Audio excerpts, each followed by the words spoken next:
বন্ধুরা, আজকে আমি আমার ছাদের থেকে হারভেস্ট করব হচ্ছে লং মালবেরি।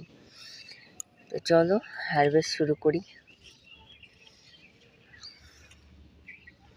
এই দেখো, সকালে এখানে একটা দেখে গেলাম পেকে একদম টুসটুসা হয়ে আছে, কিন্তু দেখো এখন এলাম আর এখন আর চোখে দেখতে পাচ্ছি না।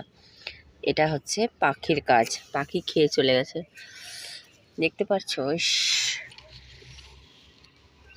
এই একটা পেয়েছি, এই দেখো একদম পেকে আছে, পেকে এগুলো একদম ঝরে ঝরে পড়ে যাচ্ছে। দেখেছো এখানে একটা কি সুন্দর একদম পেকে টসটসা হয়েছিল, পাখিতে খেয়ে চলে গেছে। একটাই পেলাম, কি করব, কপাল খারাপ।